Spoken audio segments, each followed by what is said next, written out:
മനുഷ്യൻ പറയുന്ന ഓരോ വ്യർത്ഥ വാക്കുകൾക്കും കണക്ക് കൊടുക്കേണ്ടി വരും എന്ന് ദൈവവചനമുണ്ട്.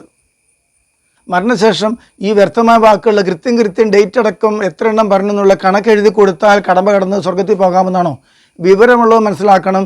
അതിന് കണക്കിന് കിട്ടും. നിങ്ങൾക്ക് ആ വാക്കിനനുസരിച്ച് നിങ്ങൾക്ക് കണക്കിന് കിട്ടും എന്ന് പറഞ്ഞതുപോലെ അതിൻ്റെയൊക്കെ ദോഷം നിങ്ങൾക്ക് ഭവിക്കും. അതിൻ്റെയൊക്കെ ദുരനുഭവങ്ങൾ നിങ്ങൾക്കുണ്ടാകും. വ്യർത്ഥമായ വാക്ക്, തമാശ പറഞ്ഞ് കളിച്ചിരി പറഞ്ഞതാണെങ്കിലും വാക്കുകൾക്ക് വളരെയേറെ വിലയുണ്ടെന്ന് മനസ്സിലാക്കണം.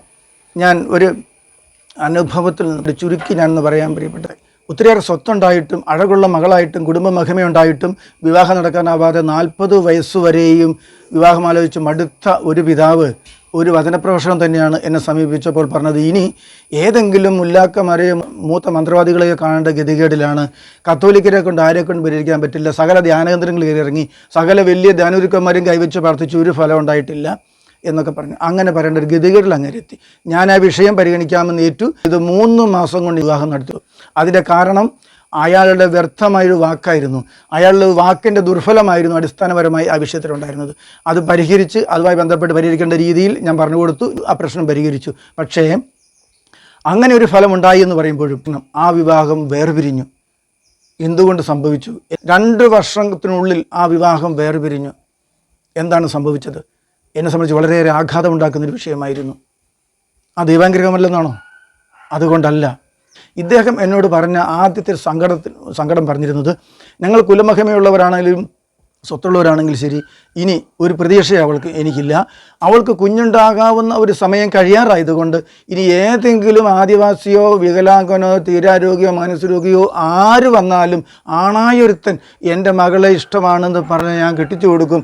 അവൾക്കൊരു കുഞ്ഞിനെ കിട്ടിയാൽ മതി, ആ കുഞ്ഞവളെ സംരക്ഷിക്കുമല്ലോ, മറ്റൊന്നും വേണ്ട, അതുമാത്രം മതി എന്നൊരു വാക്കു പറഞ്ഞു. ഈ വിഷയം പരിഗണിച്ച് പ്രാർത്ഥിച്ചപ്പോൾ ഞാൻ അതിനൊരു കുടുക്കുണ്ടല്ലോ, അവൾക്കൊരു കുട്ടിയെ ഉണ്ടാവുകയുള്ളൂ എന്നൊക്കെ ഒരു ദുർഫലം വരാൻ സാധ്യതയുണ്ടല്ലോ എന്നൊക്കെ ഞാൻ വിചാരിച്ചിരുന്നു. പക്ഷേ ഒടുവിൽ കല്യാണമൊക്കെ നടന്നു കിട്ടി. ഞാൻ ആ വിഷയം അങ്ങ് വിട്ടു. കല്യാണം പിരിഞ്ഞ ശേഷമാണ് ഞാൻ ഞെട്ടിക്കുന്ന ഈ യാഥാർത്ഥ്യം മനസ്സിലാക്കിയത്. അങ്ങനെ ഇയാൾ ഭർത്താവ് അസാധാരണമായ വിധം മദ്യപാനിയായി ക്രൂരമായി അവളെ ആക്രമിക്കുന്നൊരവസ്ഥ വന്നു. അവർ അങ്ങനെ പിരിയേണ്ടി വന്നു. ആ കൊച്ചിനെ വളർത്തി ഒറ്റയ്ക്ക് ആ സ്ത്രീ ജീവിക്കുകയാണ്. അപ്പോൾ ഞാൻ ചിന്തിക്കുകയാണ് ആ വാക്കിൻ്റെ ദുർഫലം എത്ര വലുതായിരുന്നെന്ന്.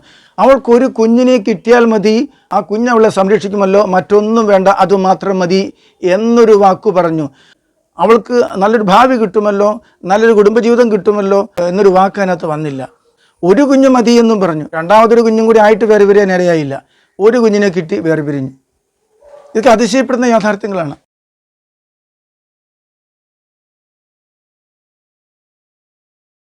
അതുകൊണ്ടാണെന്ന് ഞാൻ സമർത്ഥിക്കുകയല്ല. നിങ്ങളങ്ങനെ കരുതണമെന്നില്ല. സാധ്യതയുണ്ടെന്ന് നിങ്ങൾ ചിന്തിച്ചുകൂടെ?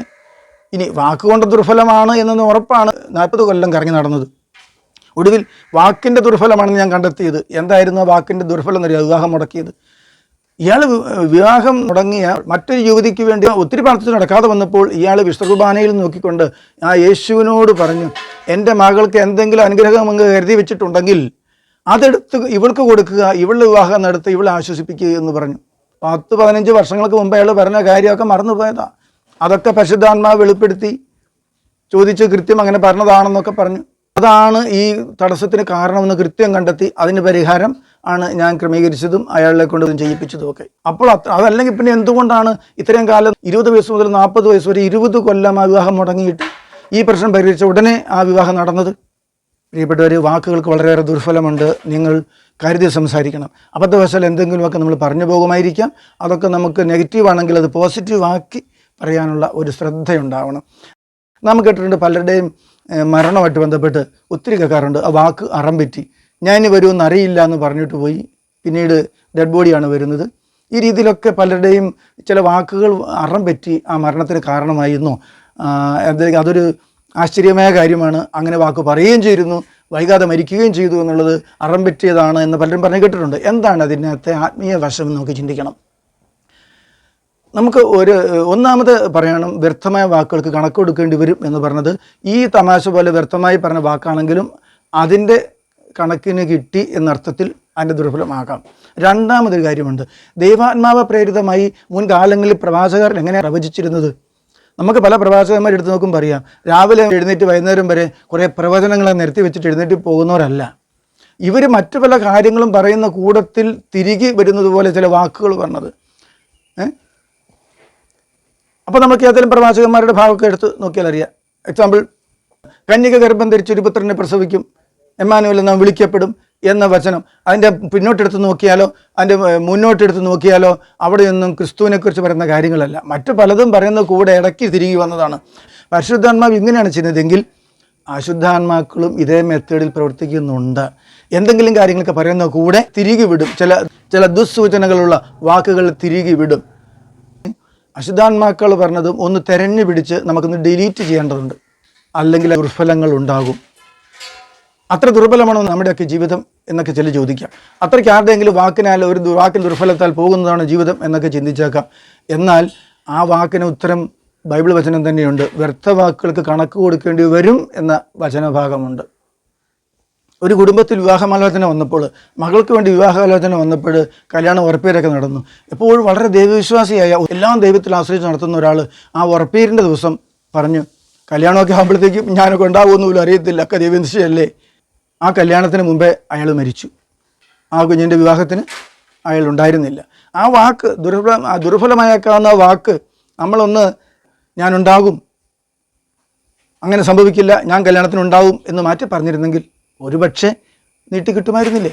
മറ്റൊരു വിവാഹത്തിനാണ്, ഒരു യുവതിയുടെ കല്യാണത്തിന് തന്നെയാണ് ഒരാൾ ഒത്തുകല്യാണ ദിവസം വർത്തമാനം പറഞ്ഞു കൊടുത്തി പറഞ്ഞതാണ്, ഒക്കെ ഭാവി കർത്താവിൻ്റെ കയ്യിലാണ്, ഭാവിയൊക്കെ ആരൊക്കെ ഇത് നടത്തും, ഇതൊക്കെ നടത്താൻ ആരൊക്കെയാണ് ഉണ്ടാവുക എന്ന് പോലും നമുക്കറിയത്തില്ല, ഒക്കെ ദൈവത്തിൻ്റെ കയ്യിലാണെന്നൊക്കെ പറഞ്ഞു. അയാൾ പിറ്റേ ആഴ്ച തളർന്നു പോയി. വധുവിൻ്റെ ചിറ്റപ്പനുമൊക്കെ നിന്ന് കാര്യങ്ങളൊക്കെ നടത്തി. അയാൾ തളർന്നു കിടക്കുകയാണ് വീട്ടിൽ. നടത്താൻ ആരുണ്ടാവുമെന്നാണ് ചോദിച്ചത്. നടത്താൻ ആരൊക്കെ ഉണ്ടാവും അറിഞ്ഞുകൂടാന്നാ. നടത്താൻ അയാളില്ലായിരുന്നു, നടത്താൻ ചിറ്റപ്പന്മാരൊക്കെ ഉണ്ടായിരുന്നു. ഇനി ഞാൻ ഞങ്ങളുടെ ഒരു കാര്യം പറയാം. മുറത്തിൽ അരിയെടുത്ത് വേറെ ഒരു പാട്ടയിലേക്ക് ഇടണം. അതിന് വേണ്ടിയിട്ട് എൻ്റെ 7 വയസ്സുള്ള മകനോട് എൻ്റെ ഭാര്യ പറഞ്ഞു എടുത്തങ്ങ് ഇടാനൊക്കെ പറഞ്ഞു. അവനിത് എടുത്തിടാനിരുന്നതിനിടയിൽ ബലം പിടിച്ചിട്ട് കിട്ടാതെ വന്നപ്പോൾ, ഇത് പൊങ്ങാതെ വന്നപ്പോൾ, 3-4 കിലോ അരി കാണുമായിരിക്കും, ഇത് പൊങ്ങാതെ വന്നപ്പോൾ അവൻ പറഞ്ഞു, എനിക്ക് ജീവനില്ല അമ്മ, എനിക്ക് ജീവനില്ല എന്ന് പറഞ്ഞു. എനിക്ക് അതിന് ബലമില്ല, ശക്തിയില്ല എന്ന് പറയേണ്ടതിന് വേറെ ആയിപ്പോയതാണ് ഒരു അബദ്ധവാക്ക്, എനിക്ക് ജീവനില്ല എന്ന്. ഞാൻ ഇത് ശ്രദ്ധിച്ചു, ഇതെന്താ ഇങ്ങനെ പറയുന്നത്? അതിന് പിന്നാലെ ഇവള് പറഞ്ഞ വാക്കോ, നിൻ്റെ ശരീരം പുഴു തിന്ന് ചീഞ്ഞു പോകുന്നതാടാ, എന്തിനാണ് ഈ ശരീരം ഇങ്ങനെ വെച്ചുകൊണ്ടിരിക്കണത്, ബലം പിടിച്ചതൊക്കെ പൊക്കിയെടുക്കടാ എന്നൊക്കെ പറഞ്ഞു. അവിടെയും സൂചന എന്താണ്? ശരീരം പുഴു തിന്നുന്നതിനെക്കുറിച്ച്. അപ്പോൾ എനിക്ക് ജീവനില്ല എന്ന ഒരാൾ, മറ്റൊരാൾ ശരീരം പുഴു തിന്നു എന്നുള്ളത്, രണ്ടും കണക്ട് ചെയ്ത് എനിക്ക് ആകെ ഒരു ആകുലത തോന്നി. നിസ്സാരമായിട്ട് വിടാനുള്ളൂ, ടെൻഷനാകേണ്ട കാര്യമില്ല, ഞാനത് എന്നെ വെറുതെ ടെൻഷൻ പിടിപ്പിക്കാൻ വേണ്ടി ഇത് ചിന്തിക്കേണ്ട കാര്യമില്ല എന്നൊക്കെ വെച്ച് ഞാനത് വിട്ടു. പക്ഷേ 2 ദിവസം കഴിഞ്ഞ് ഞാൻ ഒരിടത്ത് പ്രാർത്ഥിക്കാൻ പോയപ്പോൾ കൗൺസിലിങ്ങിനിടയിൽ വേറൊരു ബ്രദർ എന്നോട് ചോദിക്കുകയാണ്, മകന് ഒരു അപകട സാധ്യത കാണുന്നുണ്ടല്ലോ, കിണറ്റിൽ വീണ് കിടക്കുന്നതായിട്ട് മകനെ ഇങ്ങനെ കാണുന്നുണ്ടല്ലോ, ഇങ്ങനെ ഒരു ദർശനം കാണുന്നുണ്ടെന്ന് പറഞ്ഞു. അപ്പോൾ ഞാൻ അവഗണിച്ച വിഷയം ഒന്നുകൂടി ഞാൻ പരിഗണിച്ചു. പക്ഷേ അയാളോട് ഞാൻ പ്രാർത്ഥിക്കാൻ പറഞ്ഞില്ല. ചിലർ പ്രാർത്ഥിച്ചാൽ തന്നെ ദുർഫലമാണ്. അതെനിക്ക് ഒത്തിരി അനുഭവമുള്ളതാണ്. ചില കരിസ്മാറ്റിക്കർ പ്രാർത്ഥിച്ചാൽ തന്നെ ഒരു പൈശാചിക കുടുക്കാണത്, വലിയ നാശമാണ് വരിക. അയാൾ പ്രാർത്ഥിക്കുകയാണെന്ന് ഞാൻ പറഞ്ഞില്ല. ഞാൻ പെട്ടെന്ന് എന്തോ തിരക്ക് വെച്ച് ഫോൺ കോൾ വന്നതൊക്കെ പറഞ്ഞ് തിരക്ക് വെച്ച് എഴുന്നേറ്റ് പോന്നു. എന്നിട്ട് വിശുദ്ധ കുർബാന സന്നിധിയിൽ പോയിരുന്ന് ഞാൻ പ്രാർത്ഥിച്ചു ദുർഫലങ്ങൾ ഉണ്ടാവാതിരിക്കാൻ, വാക്കിൻ്റെ ദുർഫലം ഉണ്ടാകരുത്, അയാൾ കണ്ട ദുർഫലം ഉണ്ടാകരുത്. ഇതിനൊക്കെ വേണ്ടിയിട്ട് ഞാൻ ആ നിയോഗത്തിൽ പ്രത്യേകം കുർബാന പണം കൊടുത്ത് ഒരു കുർബാനയൊക്കെ അർപ്പിച്ച് ഞാൻ ഒത്തിരിയേറെ പ്രതിരോധിച്ച് പ്രാർത്ഥിച്ചു. ഒരു കുഴപ്പം ഉണ്ടായില്ല ഏതായാലും. അപ്പോൾ ഇങ്ങനെ അയാൾ കിട്ടിയ ദർശനവും ഈ 2 പേരുടെ വാക്കുകളും കണക്ട് ചെയ്യുമ്പോൾ ദുസ്സൂചനകളില്ലേ. നമുക്ക് ഇങ്ങനെ എന്തെങ്കിലും പദപ്രയോഗങ്ങളിൽ ചില ദുസ്സൂചനകളൊക്കെ വന്നാൽ, അതൊക്കെ നെഗറ്റീവായിട്ട് വന്നാൽ അത് പോസിറ്റീവായിട്ട് പറയാനുള്ള ഒരു ശ്രദ്ധ ഉണ്ടാകണം നമുക്ക്.